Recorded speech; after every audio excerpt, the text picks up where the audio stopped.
done with. क्या light मारा है?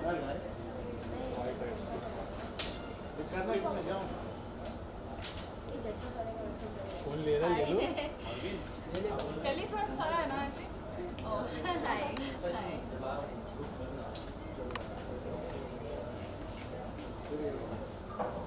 जगह पे जाओ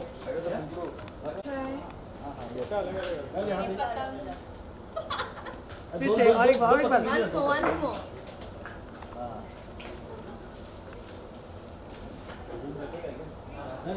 I think one was looking better yes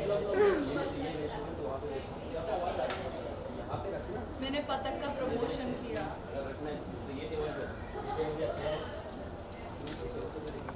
दोनों नीचे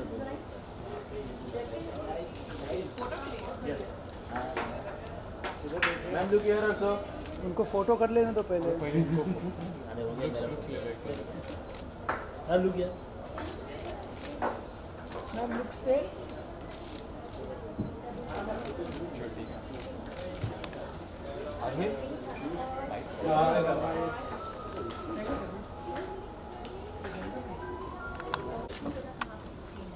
वहाँ पे भी नहीं है Not to go into acting now, isn't it? But वो क्वेश्चन ही नहीं था अभी बिग बॉस के बाद आप एक्टिंग का प्लानिंग का एक क्वेश्चन पूछ लो ना alright so she will answer to that also because now we wanted to get into it thank you so much ready Arvind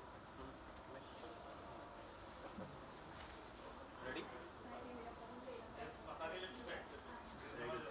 so Arshi first of all happy new year happy new year नए साल की शुरुआत हो चुकी सो मकर संक्रांति आने वाला है क्या कुछ प्लान्स है आपके क्या कुछ मकर संक्रांति मेरे लिए मैंने जैसा अभी इंटरव्यू में बोला है कि मैं थोड़ी कंफ्यूज रहती थी बचपन में कि मकर संक्रांति और शब बारात सेम है तो मैं सोचती थी जो हिंदू रिलीजन है वो लड्डू बनाते हैं और जो मुस्लिम है वो मिठाई या फिर हलवे बनाते हैं तो अभी मुझे पता चलता है कि नहीं नहीं नहीं नहीं ये सब अलग है और इस पर पतंग उड़ाई जाती है और बड़े अच्छे तरीके से मनाया जाता है इन हिंदू रिलीजन में इवन इन मुस्लिम ऑल्सो बहुत सेलिब्रेट करते हैं मैं भी सेलिब्रेट करती हूँ तो देखेंगे मनाएंगे सो क्या कुछ प्लान्स होते हैं कुछ खाने में पीने मतलब क्या कुछ होता है उसके बारे में मैं ज़्यादा फूडी नहीं हूँ लेकिन जब दिल चाहता है तो बहुत खाना खाती हूँ कभी कभार मतलब मंथ में 1-2 बार अच्छे से खाना खा लेती हूँ उस बार मैं सोचती नहीं हूँ कि कितना खा लिया क्या कर लिया क्योंकि वो मैं नेक्स्ट डे कवर अप कर लेती हूँ तो देखेंगे अच्छा ही खाना बहुत लड्डू तो ज़रूर खाऊंगी मैं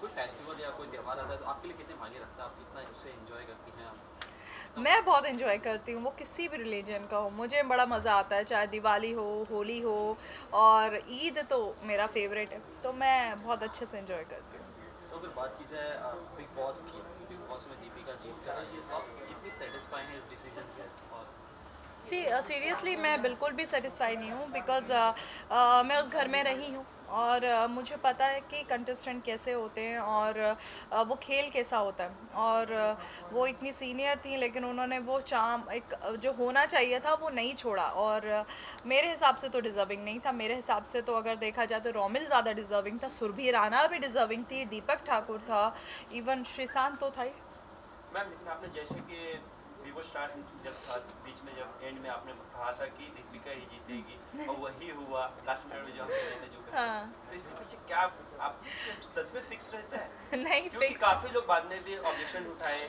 और काफी ट्रोल भी हुई दीपिका आपके इस बयान से बाद में जी क्या कहना चाहिए दीपिका से पूछा भी दीपिका ने कहा मुझे इस बारे में कुछ बोलना नहीं है यार मैं तो यही बोलूँगी कि फ़िक्स चीज़ कभी बोल ही नहीं चाहती कि मैं फ़िक्स्ड हूँ तो देखो यार मतलब वो रोना और लोगों के सामने बहुत अच्छा बनना ये सब चीज़ें जो होती है ना वो थोड़ी सी एक्चुअली हमारी जो पब्लिक है वो भी इन सब चीज़ों पे बड़ा गौर करती है कि कौन बेबस है कौन लाचार है तो उसे ही जिता दो तो वो मुझे थोड़ा लग रहा था दिमाग के अंदर बिकॉज क्लियरली कहा था कि ये फिक्स है ये बिग बॉस ये फिक्स होता है सिर्फ जो मैं खेली तो वो फिक्स नहीं था बाकी सब फिक्स है सी इस बारे में क्या कहना है मैं क्लियरली हमेशा ये चीज़ बोलती हूँ कि अगर हमारा सीज़न देखा जाए तो शिल्पा को मेरे हिसाब से अगर शिल्पा को मेरे हिसाब से वो लोग विनर नहीं बनाते, उनके पास बहुत सारे ऑप्शंस थे अगर वो अंदर से करना चाहते। तो मैंने हमेशा यही बोला है कि शिल्पा को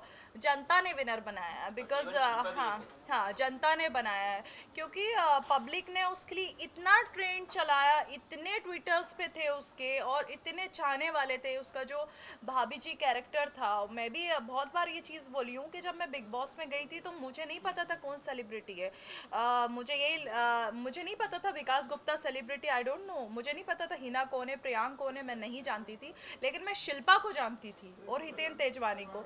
तो उनके इतने सारे फैंस थे और उन्होंने देखा, और मेरे हिसाब से अगर अंदर का होता तो शायद शिल्पा शिंदे उस टाइम विनर नहीं होती। ये तो हो गई बिग बॉस की बात। अगर आपकी आप जैसे हमें आपने बताया कि आपको एक्टिंग में भी वो है, तो उसके बारे में आप क्या कहना चाहेंगे? मैं बिग बॉस से निकल के बहुत सारे कैमियो की हूँ, कलर्स पे की हूँ, कलर का एक शो की हूँ, नेगेटिव रोल की हूँ, अभी भी बहुत सारे सीरियल्स के ऑफर है। लेट्स सी, एक्टिंग तो करना ही पड़ेगी ना, बिना एक्टिंग के इवेंट से थोड़ी खाएंगे। मैम खतरों खिलाड़ी की बात करें तो फिर आपने जो बयान दिया था कि विकास गुप्ता की वजह से आप नहीं जा पाए, कितना, लेकिन विकास गुप्ता ने इसे नकारा है, इसमें क्या कहना है आपका?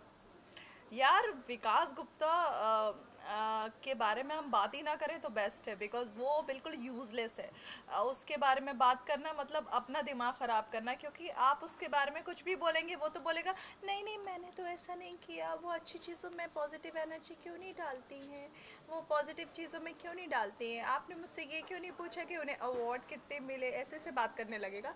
तो लीव इट, उसको छोड़ो अभी। और दानिश जहन के बारे में भी no I don't know, Danish Jahan का मैंने कुछ ऐसा बोला नहीं है, लेकिन न्यूज़ आई हुई है। मैंने कुछ दानिश जहन का ऐसा कुछ बोला ही नहीं है। मैंने सिर्फ ये बोला था कि दानिश जहन के लिए जो शिल्पा ने ट्वीट किया था उसको मैंने रीट्वीट किया था, दैट्स इट।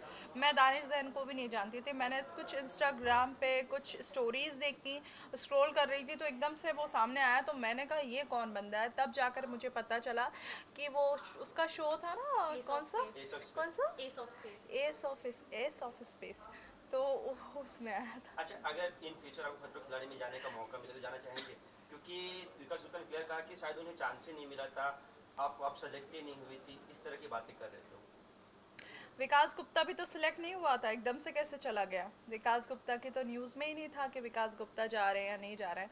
खैर सी, एक ही शो थोड़ी है खतरों के खिलाड़ी या फिर बिग बॉस, बहुत सारे शोज़ हैं, बहुत सारे प्रोड्यूसर्स हैं, बहुत सारे चैनल्स हैं, बहुत सारे डायरेक्टर्स हैं, और ऊपर वाले ने अगर आपकी किस्मत में काम लिखा है तो ज़रूरी नहीं है कि आप कलर्स पे ही काम करेंगे, बहुत सारे चैनल्स हैं काम देने के लिए। आपके अपकमिंग प्रोजेक्ट्स के बारे में कुछ बताइए। मेरे मैंने अभी नेगेटिव रोल कंप्लीट किया सावित्री देवी का, अभी मेरे पास 3-4 सीरियल्स के हैं, अच्छे बड़े बड़े सीरियल्स हैं। Let's see, but I want to go in movies, क्योंकि उसमें थोड़े दिन का शूट रहता है, उसके बाद प्रमोशन करो, आराम से बैठो। सीरियल में 12-12 घंटे लगातार लगे रहना पड़ता है। और कहीं ना कहीं बॉलीवुड में सॉफ्ट टारगेट कर रहे हैं एक्टर्स को, इसका क्या कहना है? जैसे कि नसरुद्दीन शाह का जो विवाद हुआ है रिसेंटली, इस पर आपका क्या ओपिनियन है? उनके स्टेटमेंट से कितना आप इत्तेफाक इत्तेफाक है? देखिए, अब मैं हमेशा से यही चीज़ बोली हूँ कि एज ए मुस्लिम मतलब अगर कोई ऐसी बात बोलता है तो बड़ी गलत है, बिकॉज़ हमारे अब्बा जान तो हमेशा यही बोलते हैं कि इंडिया में हम लोग ज़्यादा सेफ़ हैं as compare to other countries, because मैंने तो बचपन से हमेशा यही देखा कि हमारे साथ तो कभी ऐसा नहीं हुआ कि मुस्लिम है इंडिया में रह रहा है, ऐसा नहीं है। हमें वही चीज़ मिली है जो एक हिंदू को मिली हो, चाहे एक क्रिश्चियन को मिली हो, और मैं ऐसी जगह से बिलोंग करती हूँ जहाँ पर हिंदू लोग ज़्यादा रहते थे और हम लोग सब मुस्लिम सब मिलके उनके साथ फेस्टिवल सेलिब्रेट करते थे। तो सो आई डोंट नो कि हिंदू मुस्लिम या फिर इंडिया के अंदर नहीं है, बिकॉज़ मैं तो ये भी नहीं जानती थी कि इंडिया और पाकिस्तान का कोई मसला था। अभी जानना स्टार्ट किया 4-5 साल पहले तो मैं पाकिस्तान टीम को सपोर्ट किया करती थी, तो आई डोंट नो। तो फेवरेट प्लेयर मेरा भूल गई मैं तो मेरे हिसाब से मैं तो सेफ हूँ। बट आमिर साहब शाहिद अफरीदी को चेस करते थे। मैं तो बहुत सारे प्लेयर्स को करती हूँ, फॉर एग्जांपल श्रीशांत को किया मैंने इतना सपोर्ट। सो लास्टली क्या कुछ कहना चाहते हैं अपने फैंस को, कुछ पूछना एक इसके अलावा मैम, और जो रिसेंटली एक मूवी आई है अभी एक्सीडेंटल प्राइम मिनिस्टर, काफ़ी विवादों में वो फिल्म भी, इसके लिए क्या कहना है आपको कि इन सब चीज़ें, जैसे सेंसर बोर्ड क्लियर हो चुका है तो फिर अब पॉलिटिकल प्रेशर आ रहा है, और सेम दूसरी तरफ बाला साहब ठाकरे की फिल्म है, वो बोलते हैं हम सेंसर में डालेंगे नहीं, डायरेक्ट रिलीज करेंगे। तो इन दोनों फिल्मों के लिए क्या ओपिनियन है आपके में? मुझे नहीं पता कौन सी movie accidental prime minister, I don't know. Anupam Kher की फिल्म है ये मैम। मनमोहन सिंह के ऊपर से हम भी, मैं तो फिलहाल इन सब चीज़ों, ये जब चीज़ ही नहीं पता तो उसके ऊपर कमेंट करने का कोई फ़ायदा नहीं है।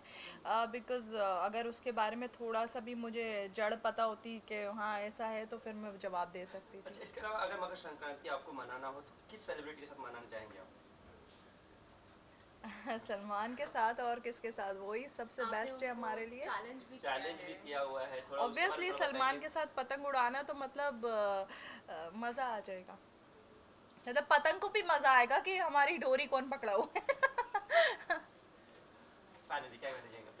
थैंक यू सो मच मेरी आवाम को जो मुझे इतना ज़्यादा सपोर्ट करती है, इतना ज़्यादा प्यार करती है, और मैं ऐसे ही आप लोगों को एंटरटेन करती रहूँगी। Thank you. अच्छा, थोड़ा पतंग का शौक चाहिए था। एक मिनट माइक हटा लो ना। आराम से पकड़ो भाई। So, हाँ, तो वो पिक्चर जो है मनमोहन सिंह को का रोल जो है वो अनुपम खेर कर रहे हैं। तो अवॉइडेबल। पता ही नहीं मेरे को। मैंने ट्विटर पे थोड़ा सा सिर्फ एक्सीडेंटल प्राइम कभी मिनिस्टर पढ़ो नहीं इस चीज़ के बारे में ना, मुझे बोलना पता फिर ही बहुत गड़बड़ हो जाता है।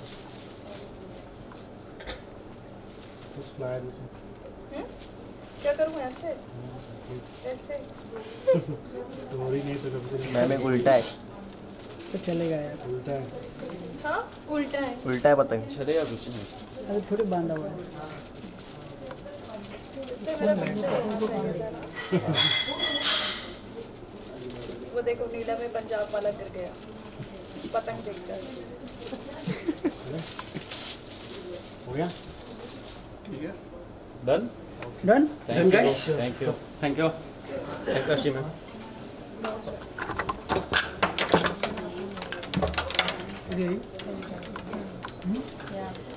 It's different. It's different. That is different. This is Teletrans.